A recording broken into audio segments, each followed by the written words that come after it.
तो time slipping वापस आ चुकी है, पर इस बार टाइम स्लिपिंग का इलाज नहीं ढूंढा गया बल्कि इसको यूज करने की बात की जा रही है ताकि जिस टीवीए को खोने जा रहे हैं उसे वापस पा सके। किसने सोचा था कि ओबी एक फील्ड फिक्शन राइटर होगा? किसने सोचा था कि सबसे सीधा दिखने वाला केसी असली में सबसे बदमाश होगा? किसने सोचा था कि न्यूयॉर्क पर अटैक करने वाला लोकी, थॉर से लड़ने वाला लोकी और योटनहाइम की बैंड बजाने वाला लोकी अपने दोस्तों को पाने के लिए इतना कुछ करेगा?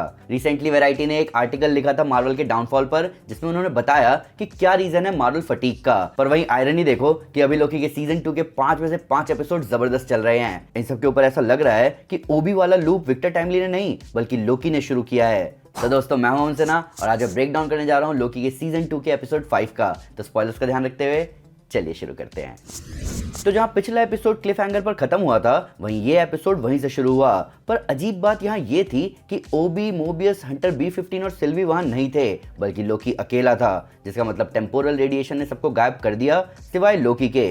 अब जब मैं ये बात बोल रहा हूं तो मेरे को रियलाइज हो रहा है कि जब जब लोकी पर टेम्पोरल रेडिएशन का असर होने जा रहा था तब तब वो टाइम स्लिप कर रहा था। क्या लोकी ही टीवीए का फेल सेफ है? जैसा कि टीवी में कहा भी जा रहा था, फेल सेफ मोड इनिशिएटेड, जहां से शायद ये चीज क्लियर हो रही है कि लोकी का टाइम स्लिप होना टीवीए को बचाने का तरीका है, जो कि ऐसा होते हुए दिख भी रहा है। हालांकि टेम्पोरल रेडिएशन का इफेक्ट बहुत खतरनाक है, खासकर उस मौके पर जब सिल्वी R&B म्यूजिक सुन रही होती है। लूम रिपेयर टीम के हर मेंबर की हमें ओरिजिन देखने को मिली, जहां मैं सबसे ज्यादा हैरान था केसी की ओरिजिन देखकर, और ये सबसे फन ओरिजिन थी।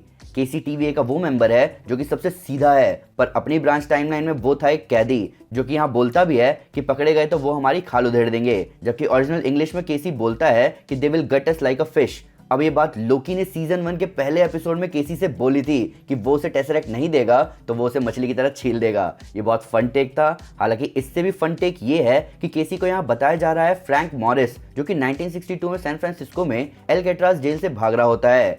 अब ये एक रियल FBI केस है जहां फ्रैंक मॉरिस नाम का आदमी असली में इसी तरीके से भाग गया था। तो जैसे सीजन 1 में लोकी को डीबी कूपर बताया गया और एक फन एंगल दिया गया हिस्ट्री के एक इवेंट को, ठीक उसी तरह यहाँ भी वही हुआ। मोबियस की ओरिजिन सामने आई कि वो एक जेट्स की सेल्समैन था जो कि अपने 2 बच्चों को पालने वाला सिंगल फादर होता है। हालांकि मैं ज्यादा हैरान हूँ कि मोबियस 2022 की ब्रांच टाइमलाइन को बिलोंग करता है, वो टाइम जब लोग स्नैप में गायब हुए थे। तो क्या मोबियस की वाइफ स्नैप में गायब हुई थी? वहीं हमें कम से कम मोबियस का जेट्स की ऑब्सेशन तो समझ में आ ही गया कि वो जेट्स की को लेकर इतना पागल क्यों रहता था। इन सब के ऊपर उसका एक बेटा आग से खेल रहा था और दूसरा उसे पकड़ने जाता है। कुछ फैंस इसे कंपेयर कर रहे हैं लोकी और थॉर से। इन सब के ऊपर मोबियस के बेटे के जले हुए खिलौनों में एक खिलौना टीवीए हंटर्स जैसा दिख रहा था। ये बस एक कोइंसिडेंस भी हो सकता है, पर ओवरऑल ये एपिसोड डेडिकेट किया गया टीवीए के उन मेंबर्स की ओरिजिन पर जो कि लोकी के करीब थे, जहां ये बात भी समझ आई कि लोकी ये सब कर रहा है अपने दोस्तों को वापस लाने के लिए। और ये बात मुझे हैरान करती है, लोकी जैसा मतलबी देवता अपने दोस्तों को मिस कर रहा है।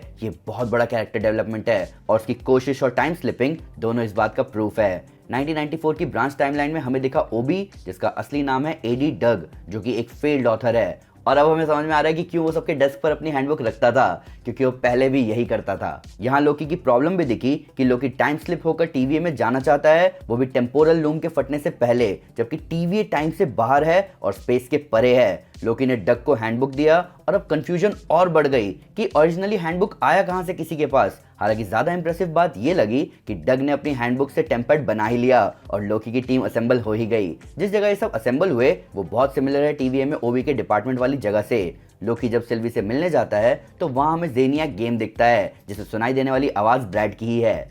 यहीं आगे हमें टेम्पोरल रेडिएशन का असर दिखता है बाकी टाइमलाइंस पर पढ़ते हुए। अब ये इफेक्ट सारी टाइमलाइंस पर है या जहां जहां लोकी टाइम स्लिप कर रहा है वहीं? हालांकि लोकी नूडल भी नहीं बन रहा है और वही सिर्फ टाइम स्लिप कर रहा है। ऐसा क्यों?